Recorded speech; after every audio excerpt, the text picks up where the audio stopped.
Make high-quality clips like in Kling, Sora, or Gen 3 locally. CogVideoX is an open-source text-to-video AI model that allows you to create longer videos than other models.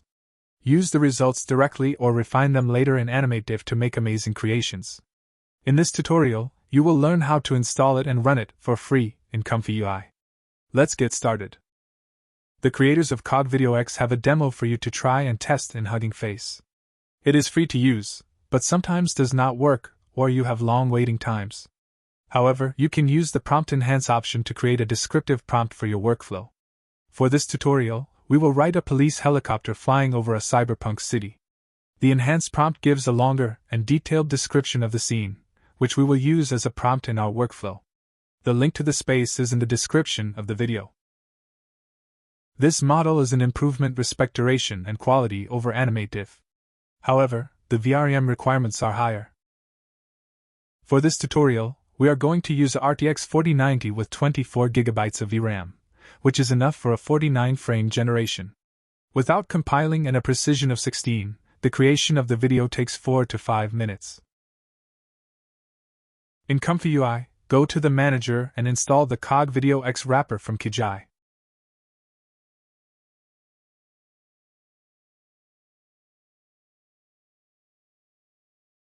In the GitHub page of the node pack you have the description, some additional instructions and examples of what can be done. Go to the examples folder and download the text-to-video example.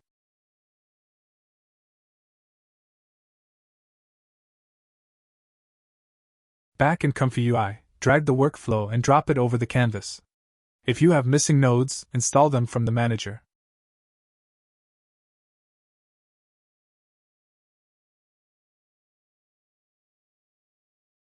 You will also need the T5XXL clip to run the workflow. Install it going to the Models Manager. Search for T5 and click over the FP8 model. It is the ID number 79. When ready, restart ComfyUI and refresh the browser. Replace the prompt for the enhanced prompt we generated before. The workflow is very straightforward. It consists of the model loader, clip loader, prompt, sampler, and decoder. The default settings work nicely. For the tutorial, we will only look at few of them to see how differences affect the performance. When running the workflow, make sure the clip model is properly loaded and SD3 is selected as type. The CogVideo loader will install the model if you do not have it already. No need to do it manually. Just take into account that the first time you run the workflow it will take some extra time because it is downloading the model file. With the RTX 4090, the generation of the 49 frames of the video takes between 4 and 5 minutes. At 8 frames per second, this is a clip of 6 seconds. The scheduler is important. Let's see the result if you use DDIM instead of DPM. DDIM takes longer. In this case, around 8 minutes. The details look better, but the composition changes. There is some flicker, which can be fixed by removing and interpolating the wrong video frames. With DDIM, we can do temporal tiling. By dividing the frame sequence and sampling these sections, we can obtain longer animations. It works similarly as the context windows in AnimateDiff. Let's try by changing the number of frames and the tile length to 82. Set the tile overlap to 16. As you see, a very similar video is created, but longer. However, when the length of the tile is shorter, the video morphs.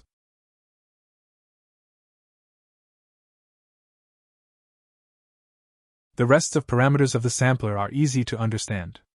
Height and width define the size of the frames. The resolution of the video can be changed. But it is better to keep these. You can later upscale or change the video with other workflows and nodes. The number of frames, as already shown, can be changed and combined with the temporal tiling parameters. Steps are set at 50, which works in most cases. Decrease to shorten the inference time, or increase to reduce noise. The CFG determines how much the sampler follows the prompt. With different seed numbers, you can create different variants of the final result, and this can be fixed in each generation or changed after you run your workflow. 3 schedulers are available, but DPM gives nicer results. Finally, denoise strength determines how much noise is added. Keep it at 1 for text to video, but we will see how it can be used in video to video. In the decoder, you have the options to do latent tiling and slicing. These allow you to divide the latent in smaller pieces and run the decoding in smaller parts. It is useful when you have memory limitations. The Load CogVideo Model node has some options useful to handle the model memory requirements. You can choose to use the 2 or the 5 billion parameter model. Clearly, the 5B model provides better results, but requires more VRAM. The precision determines to a great extent the quality of the images. BF16 is the recommended precision for this model, but FP16 works also good. FP32 requires of more VRAM, but the quality is better. Let's set back the scheduler to DPM, the number of frames and tile length to 49, and the overlap to 8. Let's change the precision to FP16 and run the workflow.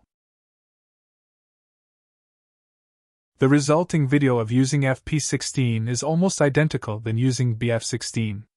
The generation times are also very similar, 4 minutes and 40 seconds. Let's do it now with precision F32.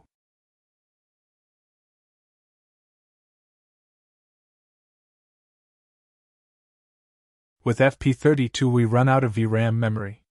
24 GB are not enough. For full precision, we need more memory. We have opened a new A6000 machine in RUNPOD with 48 GB of VRAM and run the workflow again. The generation time almost doubles. It takes 8 minutes and a half. We obtain a video with more detail than with half precision, but with a different composition than before.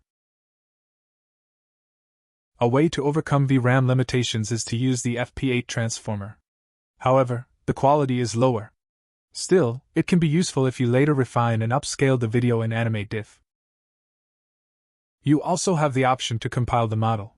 The first time it will take some extra time, but it can save you 40% of the time in the following renders. To be able to use this feature, you need to install OneDiff and export. Follow the instructions of the GitHub repository. Video to video is also possible. Place a CogVideo image encode node and connect the samples output to the CogVideo sampler node. Connect now the pipeline of the Load CogVideo node to the image encode node. Place now a Load Video node and select your reference video.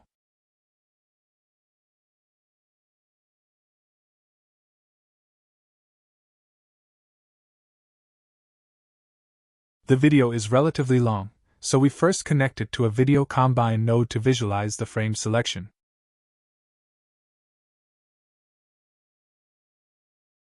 We will take one of every 5 frames. We will skip the first 16 frames and set the frame load cap at 49. We bypass the sampler to run the frames. To do that, select the nodes and press Ctrl-B. Choose the settings depending on your video. Just make sure the number of frames loaded is the same as in the sampler.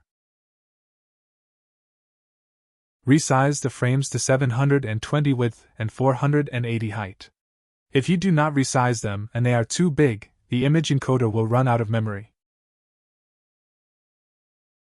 If everything is good, connect the image output of the Load Video node to the CogVideo image encode node. Reactivate the sampler nodes. Let's run it a first time with the default settings.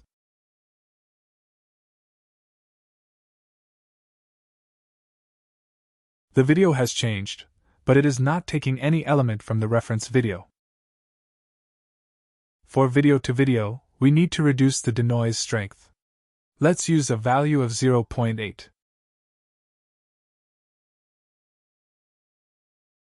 The new animation has now much more elements from the reference video. Reduce the denoise strength for the result to be closer to the reference, and increase it to have a result closer to the prompt. Remember, you can also change the seed value, but the effect will be more noticeable at high denoise. Play with seed and denoise until you obtain a result you like.